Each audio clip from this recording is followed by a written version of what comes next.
ክቡር ዶክተር ደሳለኝ ሰፋ ያለ የጥያቄ መቅድም ካነበቡልን በኋላ አንድ ጥያቄ ጠይቀዋል። ለዚያ ጥያቄያቸውም ራሳቸው ምላሽ ሰጥተዋል። ጠይቀው ስለመለሱ እንዲሁ ማለፍ ይቻላል። ነገር ግን ለሳቸው ክብር፣ ለዚህ ምክር ቤትም ክብር ሲባል አንዳንዶቹን ነገሮች በግርድፉ አንስቼ አልፋለሁ። አንደኛ ይሄን ጦር ሰባቂ መንግስት በዚህ ልክ ክሪቲሳይዝ ሲያደርጉት ህዝብ እንዳይወጣ፣ እንዳይገባ፣ እንዳይማር፣ እንዳያርስ፣ ማዳበሪያ እንዳይወስድ ያደረገውን ኃይል ምን ነው አላየኸውም አልሰማውም አሉት። በህዝብ መሰብሰቢያ በእርሶ ከተማ ቦምብ ንጹሃን ሰዎች የሚንቀሳቀሱበት ቦታ ላይ የሚያፈነዳን ኃይል ምን ነው ዝም አሉት? ሽማግሌ ላስታርቅ ብሎ ሲሄድ ቄሶች፣ አሮጊቶች በንብርክክ የሚያስኬደውን ከኢትዮጵያ ባህል ውጭ የሚገለውን ኃይል ምን ነው አላቅህም አሉት። ከሁሉ ደግሞ የገረመኝ በእርሶና በእርሶ ፓርቲ ግንባር ቀደም ተዋናይነት የነበረውን የትግራይ ውጊያ ምን ነው የትግራይ ውጊያ ያሉት? አዝማች አልነበሩ እንደ እርሶ? እነዚህ ሳቢዎች የማያውቁት ሀገር ሄዶ ቁርበት አንጥፉልኝ እንዳለው ስጋ በሊታ ያስመስለዋል። ይሄ ተገቢ አይመስለኝም። በእኛ በኩል ያለውን ክሪቲክስ ችግር የለውም እንፈትሸዋለን። እርሶ ግን ትንሽ ሚዛን ቢጠብቁ ጠቃሚ ነበር ብዬ አስባለሁ። ምክንያቱም ለሰላም ምን ያክል ጥሪ እንዳደረግን በዚህ ቤት ጭምር ስለሚያውቁ። ሌላው በጣም የገረመኝ ጉዳይ የእርሶ መንግስት በቄስ ሞገሴዎች ውዳሴ ያሉት እኛ ሰፈር ፊት አውራሪ መሸሻ የሉም፣ ቄስ ሞገሴዎች ምን ያደርጋሉ ነው። ቄስ ሞገሴ ፊት አውራሪ መሸሻ በሌሉበት ህልውና እንደሌላቸው ስለሚታወቅ ባይሆን እኛ ጉዱ ካሳዎች ብንባል ያምር ይሆናል እንጂ ቤት በኩል ነው ቄስ ሞገሴዎች እኛ ሰፈር የሚታዩት። ምክንያቱም እኛ ትናንትናን ናፋቂዎች፣ ትናንትናን ለማጽናት የምንሸረግድ ሰዎች ሳንሆን ነገን ለልጆቻችን ለመስራት መጋፈጥ የማይጋባንን ጉዳዮች የምንጋፈጥ ለውጥ ፈላጊዎች ነን። ጉዱ ካሳዎች ነን። ይሄንን እሳቤውን እዚህ ቤት የነበሩት ሐዲስ ዓለማየሁ ላፍታ ተነስተው ጥያቄውና ኢትዮጵያ ውስጥ ያለውን ነገር ቢመለከቱ ምን ነው ያብዬን ወደምዬ የሚሉ ይመስለኛል። መንግስታችን ለክሪቲክስ በጣም ክፍት ነው። ኢትዮጵያ ውስጥ ባልተለመደ ሁኔታ ስልክ ያለው ማይክ የያዘው ሁሉ የሚናገርበት ዘመን ነው ይሄ ዘመን። ሐሳብ በመግለጽ ሰው ይታሰራል ላሉት እርስዎ እዚህ ፓርላማ አካባቢ ከመቅረቡ በፊት የዚህ ፓርላማ አባል ነበርኩ ነኝ። ቅድም እንዳደረጉት አይነት ግላጭ ስድብ አይፈቀድም ፓርላማ ውስጥ። ነበርንበት፣ እናውቀዋለን።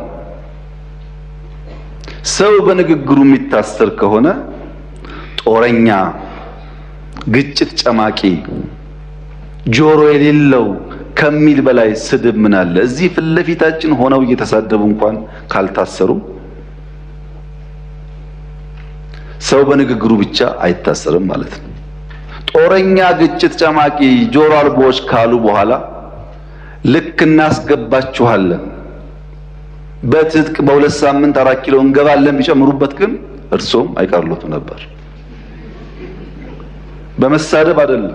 ከዚያ አልፎ በኃይል የተመረጠን መንግስት መናት ሲጨመርበት ነው ጸብ የሚመጣው።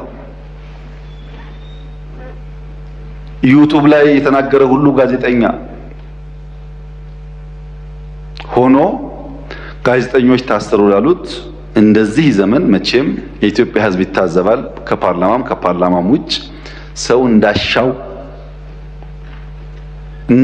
የሚናገርበት ዘመን፣ ሁሉ ጉዳይ ፖለቲካ የሆነበት ዘመን ያለ አይመስለኝም። ይሄ ሲባል ይሄ መንግስት ሆሊ ነው፣ ምንም አይነት እንከን የለውም፣ ስራው ሁሉ የተቀደሰ ብዬ ልመጻደቅ አልፈልግም። እርስዎ ካቀረባቸው ሀሳቦች ውስጥ መፈተሽ ያለባቸው ጉዳዮች ይኖራሉ፣ መታረም ያለባቸው ጉዳዮች ይኖራሉ።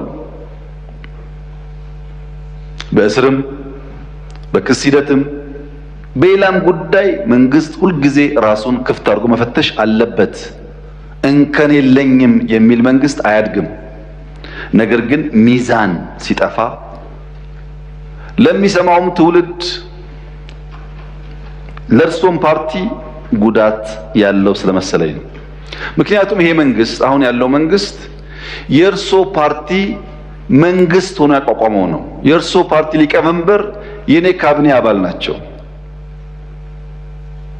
የእርሶ ፓርቲ አመራሮች በአማራ ክልል፣ በአዲስ አበባ ክልል ውስጥ፣ በአዲስ አበባ ከተማ ውስጥ አመራሮች ናቸው። በጋራ የምንመራው መንግስት ነው። እናንተም ስላላችሁ እኛም ስላለንበት ሰዎችም ስለሆን ስንፍናዎች ይኖራሉ፣ ድካሞች ይኖራሉ፣ መታረም የሚገባቸው ጉዳዮች ይኖራሉ። ለምሳሌ ጦርነት በሚመለከት ወደ ኋላ መለስ ብለው የኢትዮጵያን የ100 ዓመት ታሪክ ይመልከቱ። በ100 ዓመት ጊዜ ውስጥ 7 ዓመት ሙሉ ከአንድም ጎረቤት ጋር ያልተዋጋ ብቸኛው መንግስት የኛ መንግስት ነው። ባለፉት 7 ዓመታት ከየትኛውም ጎረቤት ጋር አንድ ጥይት አልተኮሰም። እኔ በታሪክ የማውቀውን ሳይሆን በአካል የማውቀውን ግን ላስታውሶ በ83 ገብቶ 84 መንግስት የመሰረተው የኢህአዴግ መንግስት እስከ 90 ዓመተ ምህረት ባለው 6 ዓመት ጊዜ ውስጥ መጀመሪያ ከሳውት ሱዳን ኢታንግ ላይ፣ ቀጥሎ ከሱዳን፣ ቀጥሎ ከኤርትራ ውጊያ አካሂዷል። በኋላ የሶማሌውን ሳይጨመር ማለት ነው። በ7 ዓመት ጊዜ ውስጥ በደርግም የሚያውቁት ታሪክ ነው። በንጉሱ ጊዜም እንዲሁ ባለፉት 7 ዓመታት ከአንድም ጎረቤት ጋር ያልተዋጋ ነው። የሚያጋጩ ጉዳዮች ስለሌሉ ሳይሆን ግጭት ጉዳት አምጪ እንደሆነ ስለምናቅ ነው፣ ስላደግንበት ስለምናቀው ነው።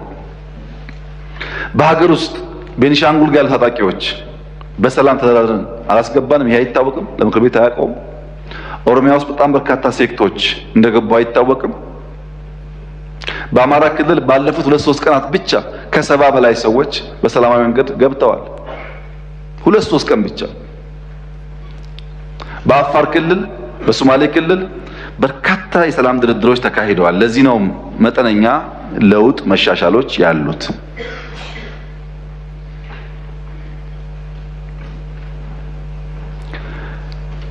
ስለታሰሩ እስረኞች ያነሱት ይህ ፓርላማ እነዚህን እስረኞች ስንቴ ጎበኛቸው? ሄዳችሁ አላያችሁም? አልጎበኛችሁም? በሚዲያ ይቻል ውስጥ ጎበኙ። ድሮ እንኳን ፓርላማ በእንደዚህ አይነት ጉዳይ የታሰሩ ሰዎች መጎብኘት ይቅርና ታሳሪዎቹ ራሳቸው ከእስር ሲፈቱ የት ቦታ እንደታሰሩ አያውቁም። ተሸፍነው ገብተው ተሸፍነው ይወጣሉ። ይሄማ ተቀይሯል፣ ተሻሽሏል፣ ለውጥ አለ። የሚቀር ነገር አለ? አዎ አለ። ጀማሪዎች ስለሆን ማረም አለብን፣ ግን ለውድድር የሚቀርብ አይደለም። ብልጽግና በየትኛው መመዘኛ ከኢህአዴግ ጋር አይወዳደርም። በአደረጃጀቱ፣ በእሳቤው፣ በተግባሩ፣ በሚመራበት መርህ ለውድድር የሚቀርብ አይደለም። ይሄን ለእናንተ መንገር ለቀባሪ ማብራት ያህል ስለሆነ አልፈልገውም። እኛ ተመርጠን ሳለ ሙሉ በሙሉ ብቻችንን መንግስት መሆን ስንችል በህግም በሞራል የለም ለሰላማችን ሲባል ከሚፎካከሩ ኃይሎች ጋር በጋራ መንግስት እንፍጠር ያልነው ሰላም ፍለጋ ነው። ሰላም ፍለጋ ነው። የታጠቀ ኃይሉ በነፃ ይግባ ሳይጠየቅ ይግባ ብለን ያወጅነው ሰላም ፍለጋ ነው። በየመድረኩ ሰላም ሰላም ሰላም እንለውም የሰላም ፋይዳ ስለሚገባ ነው። ኢንክሉሲቭ ናሽናል ዲያሎግ ኢትዮጵያ ውስጥ ሲለመን የከረመ አጀንዳ ነው። ጠቃሚ ነው። በሺህ የሚቆጠር ሰው ያለውን ማንኛውም ሀሳብ በነጻነት እያነሳበት ያለ አውድ ነው። ይሄ መጠናከር አለበት፣ ጠቃሚ ነው። በአንድ በኩል ችግር አለ፣ ህገ መንግስቱ ይቀደድ ይባላል። የለም እኛ አንቀድም፣ ህዝብ አወያይተን አማክረን ሁሉም ሳይኖሮት ነው የሚቀየረው ደግሞ ሲባል ፕሮሰሱን አንፈልግም ይባላል። አብሮ አይሄድም። ለምሳሌ ከፍትህ ስራ ጋር ተያይዞ የተነሳው በአንድ በኩል ክስ አቅርባችሁ ክሱ ተጓተተ ይባላል። የኛ ስራ ወንጀለኛ ላልነው ሰው ክስ ማቅረብ ነው። መልሰን ፍርድ የምናስፈርድ ከሆነ የሚታሰበው የቼክ ኤንድ ባላንስ ጉዳይ ጠፋ ማለት ነው። ባይከሰሱ ሳይከሰሱ ታሰሩ ይባላል። ታስረው ከተከሰሱ ግን መንግስት ሚናውን እየተወጣ እንዳለ ቢወሰድ ጥሩ ይመስለኛል። ይሄ ሆኖ ነጻነት ለማስተዳደር ችግር አለ። ዲሞክራሲን፣ ነጻነትን፣ ህግን በቅጡ ልምምድ ስላልነበረን አሁን እንቸገራለን። ለዚያም መንግስት መታገስ ይኖርበታል። በብዙ ባለፈው ፓርላማ ላይ ድርድር እያካሄድን ነው ከተቃዋሚዎች ጋር ብያችሁ ነበር። ከኦነጎችም አማራ ክልል አካባቢ ካሉ የሚንቀሳቀሱ ኃይሎችም ድርድሮች ነበሩ። በነገራችን ላይ በአማራም በኦሮሚያም በየትኛውም ጎጥ ያለ የጎበዝ አለቃ በየትኛውም ጎጥ ያለ በግራም በቀኝ ይደራደራል። እኔ አይደለሁም እሱ ነው ይላል እንጂ ሲወጣ ይደራደራል፣ ሽማግሌ ይልካል። ልክ እኔ ካልኩ በኋላ ግን የሚደራደረው ኤክስ ነው፣ መደራደር ተገቢ አይደለም ብሎ የሚዘምተው ደግሞ ራሱ የሚደራደረው አካል ነው።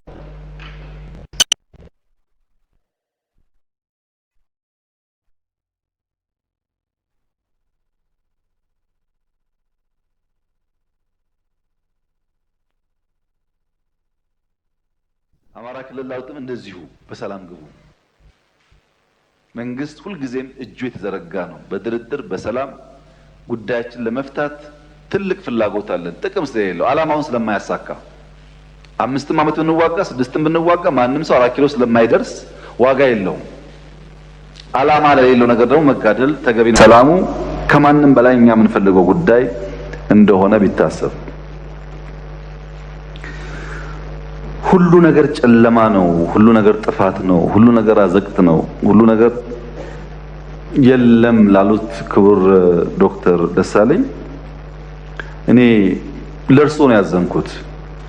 ምክንያቱም በዚህ ሁሉ ጨለምተኝነት፣ በዚህ ሁሉ ፔሲሚዝም ድንገት እድል ቢቀናውት ለኢትዮጵያ ሕዝብ ምንድነው የሚሰጡት? እርሶ በጨለማ ተውጠው ከጨለማ ብርሃን ያወጣ፣ ከጭንቀት ብርሃን ያወጣ፣ ተስፋ እንዴት አይሰንቁም? ይሄን አልቻላችሁም እኔ መጥቼ ቀይረዋለሁ እንኳን ቢሉን ነው የሚሻለው እንጂ ሁሉ ነገር ጨለማ ከሆነ ጥሩ አይደለም። ፖለቲካ የሚፈለገው በጨለማ ውስጥ በችግር ውስጥ ተስፋን ማሳየት ነው፣ ለውጥን ማሳየት ነው፣ ወደዚያ ሰውን መምራት ነው፣ መጨበጥ ነው እንጂ ችግር ብቻ መናገር አይደለምና የምንውልበት የምንሰማው የምንነጋገርበት ጉዳይ በገደል ማሚቱ ተመልሶ እያስተጋባብን እሱ ነገር እየኖርነው እንዳይሆን ጥንቃቄ ቢደረግ መልካም ነው ለማለት ነው። እርሶ ምላሽ እንደማይፈልጉ ቢናገሩም ለተከበረው ምክር ቤት ክብር ሲባል አንዳንዱ ጉዳይ ቢታይ ብዬ ነው።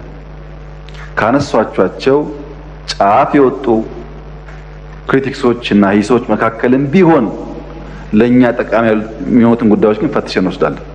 ማደግ ስለምንፈልግ መለወጥ ስለምንፈልግ ከማንም ወገን የሚነሳ ክሪቲክስ በግርድፉ መጣል አንፈልግም። ሚዛናዊነት ግን ከርሶ እና ከመሰሎቹ እንጠብቃለን ለማለት